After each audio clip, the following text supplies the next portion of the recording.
আসসালামু আলাইকুম বন্ধুরা, শান্তির ব্লগ আর রান্নায় জানাই সবাইকে স্বাগত। আশা করছি সবাই ভালো আছেন। যে যেখান থেকে আমার ভিডিওটা দেখছেন সবাইকে জানাই অসংখ্য অসংখ্য ধন্যবাদ।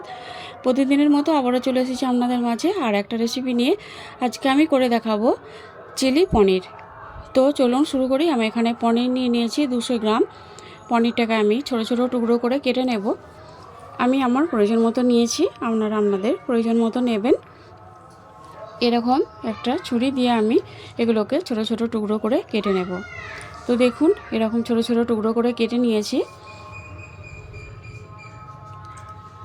একটু চোখো চোখো করে এগুলোকে সাবধানে কেটে নিতে হবে। এরপর আমি এখানে দিয়ে দেব স্বাদ মতো নুন, আর দিয়ে দেব একটু গোলমরিচের গুঁড়ো,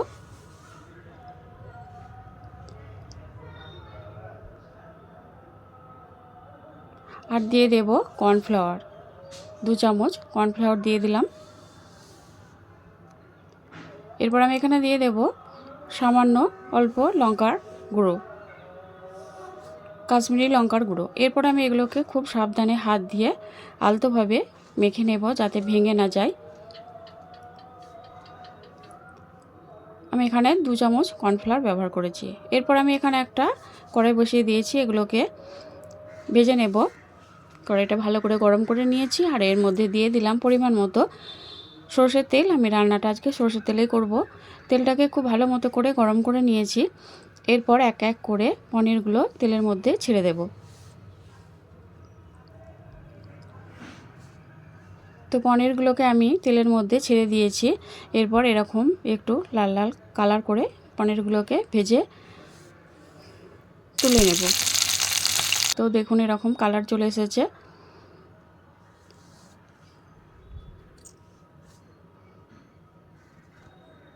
এগুলোকে খুব আলতোভাবে উল্টাতে হবে, না হলে ভেঙে যাওয়ার সম্ভাবনা থাকে। তো দেখুন এরকম একটু লাল লাল কালার করে এগুলোকে ভেজে তুলে নিয়েছি। ওই কড়াইয়ের মধ্যে আবার দিয়ে দেব পরিমাণ মতো সরষের তেল। তেলটাকে খুব ভালো মতো করে গরম করে নিয়েছি। এরপর এখানে দিয়ে দেব আদা কুচি আর রসুন কুচি। এগুলো 1 চামচ করে নিয়েছি। আদা রসুনটাকে তেলের সঙ্গে খুব ভালো করে ভেজে নেব। বন্ধুরা, এই রান্নাটা আমি খুব সহজভাবে এবং খুব কম সময়ের মধ্যে করে দেখাচ্ছি। এইভাবে করে আপনারা তৈরি করে খেয়ে দেখবেন, দারুণ খেতে লাগে। এরপর এখানে আমি দিয়ে দেব একটা বড় সাইজের কোচানো পেঁয়াজ।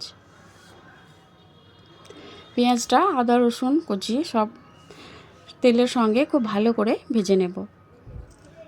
তো দেখুন পেঁয়াজটা অনেকটাই নরম হয়ে গেছে। এরপর এখানে দিয়ে দিলাম কাঁচা লঙ্কা চেরা 4টে। কাঁচা লঙ্কাটা দিয়ে আবারও তেলের সঙ্গে খুব ভালোভাবে ভেজে নেব।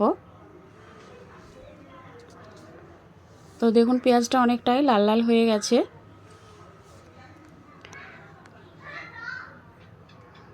এখানে আমি দিয়ে দেব ক্যাপসিকাম কুচি, আর পেঁয়াজটা এরকম পাপড়ি ছাড়িয়ে নিয়েছি। আমি এখানে 2টো মাঝারি সাইজের পেঁয়াজকে এরকম পাপড়ি ছাড়িয়ে নিয়েছি। পাপড়িগুলো দিয়ে দিলাম, আর ক্যাপসিকামটা দিয়ে খুব ভালো করে ভেজে নেব।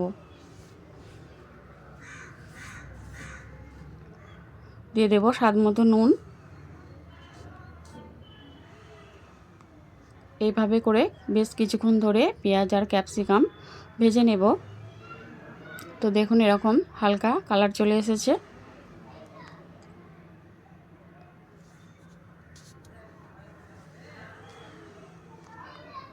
এরপর আমি এখানে দিয়ে দেব টমেটো সস 3 চামচ। এখানে দিয়ে দেব সয়া সস 1.5 চামচ। দিয়ে আবারও খুব ভালোভাবে নেড়ে চেড়ে মিশিয়ে নেব। বন্ধুরা, এটা আপনারা রুটি, পরোটা, কুলচা, ফ্রাইড রাইস সঙ্গে খেতে পারবেন। এরপর আমি এখানে নিয়ে নিয়েছি 1 চামচ কর্নফ্লাওয়ার। এটাকে আমি পানি দিয়ে গুলে নেব। আমি এখানে নর্মাল পানি ব্যবহার করছি। 1 চামচ নিয়েছি, এখানে বেশি প্রয়োজন নেই, 1 চামচ দিলেই এটা হয়ে যাবে। তো খুব ভালোভাবে এটাকে গুলিয়ে নিতে হবে। এটাকে গুলে নিয়েছি আমি। এরপর এর মধ্যে দিয়ে দেব, এটা দিয়ে দিলাম। দিয়ে খুব ভালোভাবে এটাকে নেড়ে চেড়ে মিশিয়ে নেব।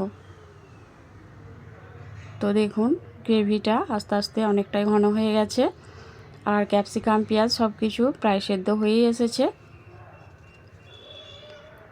এরপর দিয়ে দিলাম এখানে 1 চামচ চিনি। এখানে আমি 1 চামচই ব্যবহার করেছি, কারণ সসের মধ্যে চিনি থাকে। বন্ধুরা, আমি এটাকে খুব সহজভাবেই রান্না করে দেখাচ্ছি। আবারও এটাকে দিয়ে আমি খুব ভালোভাবে কষিয়ে নিয়েছি, আর দেখুন গ্রেভিটা অনেকটাই ঘন হয়ে গেছে। এরপর আমি এখানে দিয়ে দেব কর্নফ্লাওয়ারটা, যেটা গুলেছিলাম, এটা ধুয়ে একটু পানি দিয়ে দিলাম, অল্প, বেশি দেব না। আর আমি এটাকে ড্রাই করব, খুব ঝোল করব না, এটা খুব মাখো মাখোই হবে রান্নাটা।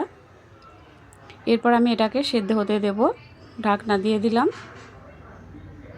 ঢাকনা দিয়ে ঢেকে দিয়েছি ক্যাপসিকাম পেঁয়াজগুলো যাতে সেদ্ধ হয়ে যায়। তো দেখুন সব কিছু খুব ভালোভাবেই সেদ্ধ হয়ে গেছে, আর গ্রেভিটা অনেকটাই ঘন হয়ে গেছে। এরপর আমি এখানে দিয়ে দেব ভেজে রাখা পনিরের টুকরোগুলো আমি এখানে দিয়ে দিলাম।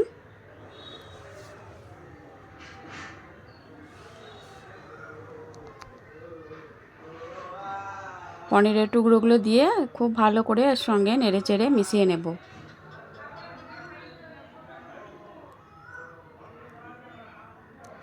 খুব আলতোভাবে এটাকে নাড়াচাড়া করতে হবে যাতে পনিরগুলো ভেঙে না যায়।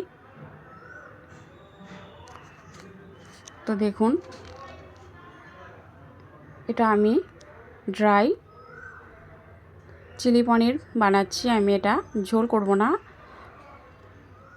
তো এই দেখুন এটা আমার প্রায় হয়ে এসেছে।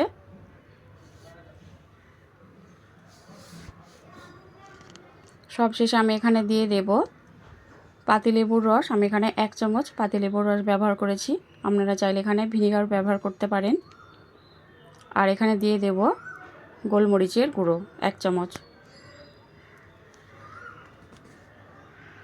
এটাকে দিয়ে খুব ভালোভাবে মিশিয়ে নেব।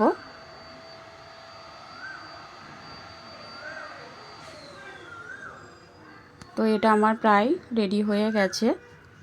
দেখুন দারুণ লাগছে দেখতে, কালারটাও বেশ সুন্দর এসেছে। এরপর আমি এটাকে 2 মিনিটের জন্য ঢাকনা দিয়ে ঢেকে দেব। তো ফিরে এলাম 2 মিনিট পর, দেখুন পুরোপুরি রেডি হয়ে গেছে। এরপর গরম গরম পরিবেশন করুন।